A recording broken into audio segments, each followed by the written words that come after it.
नमस्कार, मैं डॉक्टर शारदा गौतम, संस्कृत विभाग, दौलत राम महाविद्यालय, दिल्ली विश्वविद्यालय से आज इग्नू के पाठ्यक्रम संस्कृत साहित्य का आलोचनात्मक विश्लेषण के अंतर्गत जो खंड 1 है वैदिक साहित्य, उसके इकाई 3 ब्राह्मण ग्रंथों का प्रतिपाद्य विषय के अंतर्गत आज हम बातचीत करेंगे। आज हमारे बातचीत का मुख्य विषय है ब्राह्मण ग्रंथों का प्रतिपाद्य विषय। संस्कृत साहित्य को 2 भागों में विभाजित किया जाता है, वैदिक साहित्य और लौकिक साहित्य। वैदिक साहित्य के अंतर्गत वेद, ऋग्वेद, यजुर्वेद, सामवेद, अथर्ववेद, ब्राह्मण ग्रंथ, आरण्य ग्रंथ और उपनिषद हैं। लौकिक साहित्य के अंतर्गत आदि काव्य के रूप में रामायण, महाभारत, शास्त्रीय काव्य आदि का वर्णन किया जाता है। ब्राह्मण ग्रंथ का प्रतिपाद्य विषय जानने से पहले आज हम चर्चा करेंगे कि ब्राह्मण ग्रंथ आखिर इसको ब्राह्मण क्यों कहा जाता है। ब्राह्मण शब्द की व्युत्पत्ति की दृष्टि से यदि हम अध्ययन करें तो ब्राह्मण शब्द विवर्धने धातु से निष्पन्न है, जिसका अर्थ होता है बढ़ाना, मंत्रों को बढ़ाना। जो वेद हैं, ऋग्वेद, यजुर्वेद, सामवेद, अथर्ववेद, इनको संहिता भाग कहते हैं और इनकी व्याख्या भाग को ब्राह्मण कहते हैं। ब्राह्मण शब्द का अर्थ मंत्र होता है, इसलिए मंत्रों का व्याख्या और विनियोग करने के कारण इन्हें ब्राह्मण कहते हैं। ब्राह्मण का अर्थ यज्ञ होता है, यज्ञों की व्याख्या करने के कारण इन्हें ब्राह्मण कहते हैं। और ब्राह्मण का अर्थ रहस्य होता है, वैदिक रहस्यों का उद्घाटन करने के कारण इन्हें ब्राह्मण कहा जाता है। ब्राह्मण ग्रंथों का मुख्य विषय यज्ञ एवं यज्ञ प्रक्रिया का सर्वांगीण विवेचन है। ब्राह्मण ग्रंथों का प्रतिपाद्य विषय 3 वर्गों में विभाजित है, विधि, अर्थवाद और उपनिषद। इनमें विधि भाग यज्ञ विषयक प्रयोगात्मक नियमों का प्रतिपादन करता है। अर्थवाद में उपाख्यानों एवं प्रशंसात्मक कथाओं द्वारा प्रयोग विधान का सूक्ष्म रहस्य समझाया गया है। उपनिषद भाग में आध्यात्मिक एवं दार्शनिक विचारों का विवेचन किया गया है। वाचस्पति मिश्र ने ब्राह्मण ग्रंथों के 4 प्रयोजन बताए हैं। नैरुक्तम यस् मंत्रस विनियोगः प्रयोजनम प्रतिष्ठानम विधिश्चय ब्राह्मणम तद उच्यते। 4 प्रयोजन है, निर्वचन, विनियोग, अर्थवाद और विधि। निर्वचन में शब्दों की निरुक्ति बताना निर्वचन है, तो विनियोग में कौन सा मंत्र किस कार्य के लिए है, किस कार्य के लिए किस मंत्र का उच्चारण करना चाहिए, ये बताना विनियोग है। यज्ञ की प्रत्येक विधि का महत्व एवं उसको करने से क्या लाभ है, किस यज्ञ से क्या लाभ हमें मिल सकता है, इसको बताना अर्थवाद है। तो यज्ञ और उससे संबंधित क्रियाकलापों का विस्तृत विवरण प्रस्तुत करना विधि है। कर्मकांड की दृष्टि से देखें तो जो हमारे षड दर्शनों में मीमांसा सूत्र आता है, जिसके आचार्य जैमिनी है, प्रणेता आचार्य जैमिनी है, उन्होंने मीमांसा सूत्र की रचना की है। उस मीमांसा सूत्र पर आचार्य सबर स्वामी ने भाष्य लिखा है, जिसे आज हम साबर भाष्य के नाम से जानते हैं। उस साबर भाष्य में सबर स्वामी ने ब्राह्मण ग्रंथों के 10 प्रतिपाद्य विषय बताए हैं, जो इस प्रकार हैं: हेतु, निर्वचन, नाम, निंदा, प्रशंसा, संशयो, विधि, परिक्रिया, पुराकल्पो, व्यवधारण, कल्पना, उपमानम, दशयतेतु, विधयो ब्राह्मणस्य व। मीमांसा सूत्र के भाष्य, साबर भाष्य के दूसरे अध्याय का 18वां कारिका है ये। पहला ब्राह्मण ग्रंथों के विषय वस्तु के अंतर्गत सबर स्वामी बता रहे हैं कि हेतु है, यज्ञ के कार्य क्यों यज्ञ किया जाए यह बताना हेतु है। दूसरा निर्वचन है, शब्दों की निरुक्ति बताना, किस शब्द को का किस प्रकृति प्रत्यय के अनुसार निष्पन्न बना है यह बताना निर्वचन है। तीसरा निंदा है, यज्ञों में निषिद्ध कर्मों को न करने का उपदेश देना, निंदा करना निंदा है। तो चौथा है प्रशंसा, यज्ञ में विभिन्न कर्मों की जो जिनसे करने से लाभ होता है उनकी प्रशंसा करना प्रशंसा है। 5वां संशय है, यज्ञ कर्म के विषय में उपस्थित संदेह का निवारण करना संशय है। तो यज्ञ क्रियाकलाप की पूरी विधि का विशद निरूपण करना विधि है। परार्थ क्रिया पर हित या परोपकार करने वाले कर्मों के कर्तव्यों का विस्तृत वर्णन करना प्रक्रिया नामक 7वां विषय वस्तु है। पुराकल्प 8वां हेतु है, यज्ञ की विभिन्न विधियों के समर्थन में किसी प्राचीन आख्यान या ऐतिहासिक घटना का वर्णन करना पुराकल्प है। 9वां व्यवधारण कल्पना, परिस्थिति के अनुसार कार्य की व्यवस्था करना। यदि परिस्थितिवश किसी कार्य में रुकावट आ रही तो उसको यथानुसार बदलना, ऐसा व्यवस्था करना व्यवधारण है। उपमान, कोई उपमा या उदाहरण, कथा, आख्यान के माध्यम से वर्ण विषय को ठीक प्रकार से समझाकर उसकी पुष्टि करना उपमान है। विषय विवेचन की दृष्टि से ब्राह्मण ग्रंथों के मुख्यतः 7 विषय हैं: विधि, विनियोग, हेतु, अर्थवाद, निर्वचन, आख्यान एवं उपनिषद। अब हम इसकी विस्तृत चर्चा करते हैं। पहला है विधि। विधि का अभिप्राय है यज्ञों के सांगोपांग अनुष्ठान। विधियों का उपदेश अर्थात यज्ञों का अनुष्ठान कब, कहाँ, कैसे और किसके द्वारा होना चाहिए, यह सब कर्मकांड संबंधी विधान विधि भाग से संबंध है। इन सब का उपदेश ब्राह्मण ग्रंथों में किया गया है। उदाहरण के लिए तांड्य ब्राह्मण के 6-7 में अनेक विधियां उपलब्ध होती हैं। वहाँ वहिष्ठ पवमान के लिए अध्वरु तथा उद्गाता आदि 5 ऋतुजों के प्रसर्पण का विधान किया गया है। इसके लिए 3 नियमों का पालन अत्यावश्यक है। पहला नियम है प्रसर्पण के समय ऋतुविजों का धीरे धीरे पदन्यास। दूसरा, मौन रहना या चुप रहना। तीसरा, प्रसर्पण करते समय ऋतुविजों का एक विशेष क्रम में पंक्तिबद्ध होकर संचरण करना, अन्यथा पंक्ति टूटने पर हानि तथा अनर्थ की संभावना होती है।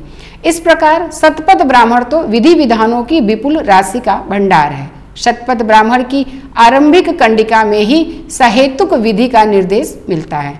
पौर्णमास इष्ट में दीक्षित होने वाला व्यक्ति आहवनी और गाह्यपत्य अग्नियों के बीच पूरब की ओर खड़ा होकर जल स्पर्श करता है। जल स्पर्श क्यों?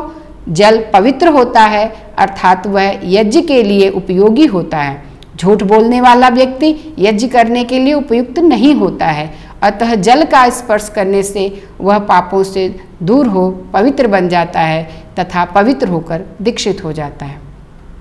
ब्राह्मण ग्रंथों के प्रतिपाद्य विषय में दूसरा है विनियोग। विनियोग ब्राह्मण ग्रंथों में किस मंत्र का प्रयोग किस उद्देश्य की सिद्धि के लिए किया जाता है, इसकी भी संयुक्तिक व्यवस्था सर्वत्र की गई है। मंत्र के अंतरंग अर्थ से अपरिचित पाठक की मंत्र के विनियोग को लेकर अश्रद्धा हो सकती है, अतः ब्राह्मणों में मंत्रों के विनियोग की युक्तिमत्ता सिद्ध की गई है। ब्राह्मण ग्रंथों में प्रायः मंत्र के पदों से ही युक्तिमत्ता सिद्ध हो जाती है। जैसे ऋग्वेद के 9वें मंडल के 11वें सूक्त के 3रे मंत्र में चर्चा है, सह नह पवस्य सह गवे, अर्थात ऋचा का गायन पशुओं की रोग निवृत्ति के लिए किया जाता है। इसकी सिद्धि मंत्र के पदों से ही हो जाती है, परंतु कुछ स्थितियों में मंत्र के विनियोग की युक्तिमत्ता को सिद्ध करना पड़ता है। ब्राह्मण ग्रंथों में ऐसे अनेक स्थल हैं, जैसे कि ऋग्वेद के 3रे मंडल के 62वें सूक्त के 16वें मंत्र में है आ नो मंत्र वरुणा, अर्थात मंत्र के गायन में विनियोग में दीर्घ रोगी जो बहुत दिन से बीमार है ऐसे व्यक्ति की रोग निवृत्ति के लिए यह मंत्र आनो मंत्र वरुणा का आह्वान किया गया है। इस विनियोग की युक्तिमत्ता के विषय में ब्राह्मण ग्रंथों का कथन है कि मित्र वरुण का संबंध प्राण तथा अपान से है। दिन के देवता होने से ही मित्र प्राण के प्रतिनिधि हैं तथा रात्रि के देवता होने के कारण वरुण अपान के प्रतीक हैं। अतः दीर्घ रोगी के शरीर में मित्र वरुण के रहने की प्रार्थना अंततः प्राण तथा अपान को धारण करने का प्रकारांतर से संकेत है। फलतः इस मंत्र का पूर्वोक्त विनियोग युक्ति संगत है। इस प्रकार मंत्रों की विनियोग परक व्याख्या करना भी ब्राह्मण ग्रंथों का प्रतिपाद्य विषय रहा है। तीसरा प्रतिपाद्य विषय है हेतु। हेतु का मतलब होता है कारण। ब्राह्मण ग्रंथों में विविध विधियों की पृष्ठभूमि में निहित कारणों पर भी विस्तार से प्रकाश डाला गया है। उदाहरण के लिए अग्निष्टोम याग में उद्गाता सदस नामक मंडप में औदुंबर वृक्ष की शाखा का उच्छयन करता है। औदुंबर वृक्ष की ही शाखा का उच्छयन क्यों किया जाए, इसके उत्तर में तैत्रीय ब्राह्मण सकारण इसकी उक्ति में स्पष्ट करता है कि प्रजापति ने देवताओं के लिए ऊर्जा का विभाग किया था। उस समय उदंबर वृक्ष की उत्पत्ति हुई थी। इस प्रकार उदंबर वृक्ष का देवता प्रजापति है। उद्गाता का संबंध भी प्रजापति से है, अतः उद्गाता उदंबर की शाखा का उच्छयन अपने प्रथम कर्म से करता है। ब्राह्मणों में प्रतिपादित ये हेतु वचन याग विधियों में श्रद्धा उत्पन्न करने में सहायक होते हैं। चौथा है अर्थवाद। ब्राह्मण ग्रंथों में यज्ञ आदि में सर्वाधिक महत्वशाली विधि की प्रशंसा, स्तुति तथा निषिद्ध पदार्थों की निंदा के अनेक प्रसंग हैं। यही अर्थवाद कहलाते हैं। अर्थवाद का प्रयोग विधि के आस्थापूर्वक पुष्टि के लिए ब्राह्मण ग्रंथों में किया गया है। जैमिनी ने अर्थवाद के प्रधानतः 3 भेद किए हैं, गुणवाद, अनुवाद और भूतार्थ अनुवाद। इसमें भूतार्थ अनुवाद के पुनः 7 भेद किए गए हैं। स्तुत्यर्थवाद, फलार्थवाद, सिद्धार्थवाद, निरर्थवाद, परिकृति, पुराकल्प और मंत्र। इस प्रकार निंदा, स्तुति, हेतु, निर्वचन, विनियोग, आख्यान आदि अर्थवाद में ही समाहित हो जाते हैं। 5वां ब्राह्मण ग्रंथों का प्रतिपाद्य विषय निर्वचन है, जिसको हम निरुक्तिक भी कहते हैं। ब्राह्मण ग्रंथों में शब्दों के निर्वचन, व्युत्पत्ति का भी स्थान स्थान पर निर्देश किया गया है। इन निर्वचनों के माध्यम से याग में प्रयोज्य पदार्थ की सार्थकता को निरूपित किया गया। जैसे बृहत् साम पद के अर्थ की सार्थकता को निरुक्त के माध्यम से तांडव ब्राह्मण में स्पष्ट किया गया है। ततो बृहदनु प्रजायत बृहन मर्या इदम न जोगंतर बोधिति तद बृहतो बृहत्वम। तांडव ब्राह्मण के 7, 6, 5 में ये मंत्र आता है। अर्थात इस साम का बृहत् साम नामकरण इसलिए है क्योंकि इस साम ने प्रजापति के मन में बृहत् काल तक निवास किया था। ब्राह्मण ग्रंथों में निर्दिष्ट ये निर्वचन भाषा वैज्ञानिक दृष्टि से अत्यंत महत्वपूर्ण है। ये ही कालांतर में निरुक्त के आधार भी बने। इनको ही आधार बनाकर निरुक्त का प्रावधान किया गया होगा। 6ठा विषय वस्तु है आख्यान। ब्राह्मण ग्रंथों में विधि की संयुक्तता को प्रदर्शित करने के लिए विविध रोचक आख्यानों का भी उल्लेख किया गया है। ब्राह्मण ग्रंथों में वर्णित ये आख्यान 2 प्रकार के हैं, स्वल्पकाय, दीर्घकाय। इनमें प्रथम प्रकार के आख्यानों में उन कथाओं की गणना है जो सद्य एवं विधि की संयुक्तिकता को प्रमाणित करते हैं। ऐसे आख्यानों में प्रमुख हैं वाक का देवों का परित्याग कर जल और अनंतर वनस्पति में प्रवेश संबंधी आख्यान। इन लघु आख्यानों में कहीं कहीं गंभीर तात्विक विषयों का भी संकेत मिलता है। जैसे शतपथ ब्राह्मण में वाणी तथा मन में से मन की श्रेष्ठता प्रतिपादन विषयक आख्यान वर्णित है। शतपथ ब्राह्मण के 1, 4, 5, 8 से लेके 12वें मंत्र तक ऐसा आख्यान हमें मिलता है। दीर्घ आख्यानों में सुनहसेप आख्यान, पुरूरवा उर्वशी आख्यान, मनु के द्वारा जल पलावन के अनंतर सृष्टि के पुनरारंभ संबंधी आख्यान, जो हमारा मत्स्य अवतार है 10 अवतार में, ये आख्यान वहाँ भी मिलता है। ये आख्यान ब्राह्मणों के नीरस विषयों के मध्य और रोचकता का आधान करता है, जिससे उसकी विषय वस्तु और रोचक हो जाती है। ब्राह्मण ग्रंथों के आखिरी विषय वस्तु के रूप में हम उपनिषद को देखते हैं। उपनिषद का अर्थ है उप और नि, उपसर्ग पूर्वक सद धातु से क्विप प्रत्यय करने से उपनिषद शब्द बनता है। उप का मतलब है समीप, नि का मतलब निश्चय से या निष्ठापूर्वक, सद का अर्थ है बैठना। अतः उपनिषद का अर्थ हुआ तत्व ज्ञान के लिए गुरु के पास सविनय बैठना। इस तत्व ज्ञान के प्रतिपादन के कारण इन ग्रंथों को उपनिषद कहा जाने लगा। उपनिषद का अर्थ ब्रह्म विद्या भी है और इसके 3 अर्थ हैं। पहला है विशरण, नाश होना, जिससे संसार की बीजभूत अविद्या का नाश होता है। दूसरा गति, पाना या जानना, जिससे ब्रह्म की प्राप्ति होती है, उसका ज्ञान होना। अवसादन, शिथिल होना, जिससे मनुष्य के दुख शिथिल होते हैं, वह उपनिषद है। आचार्य शंकराचार्य ने अविद्या, नाश, दुख निरोध और ब्रह्म प्राप्ति, इन 3 अर्थों को लेकर उपनिषद को ब्रह्म विद्या का द्योतक माना है।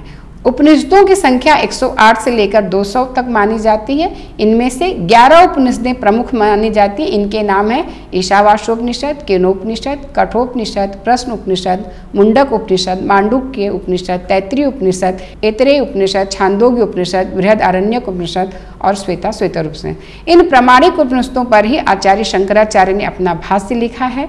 श्री ह्यूम ने जिन 13 उपनिषदों का अंग्रेजी में अनुवाद किया है, उनमें इन 11 के अतिरिक्त कौशितकी और मैत्रायणी उपनिषद भी हैं। इस प्रकार हम देखते हैं कि ब्राह्मण ग्रंथों का जो प्रतिपाद्य विषय है ये मुख्यतः इन 7 पॉइंट्स के अंतर्गत आते हैं।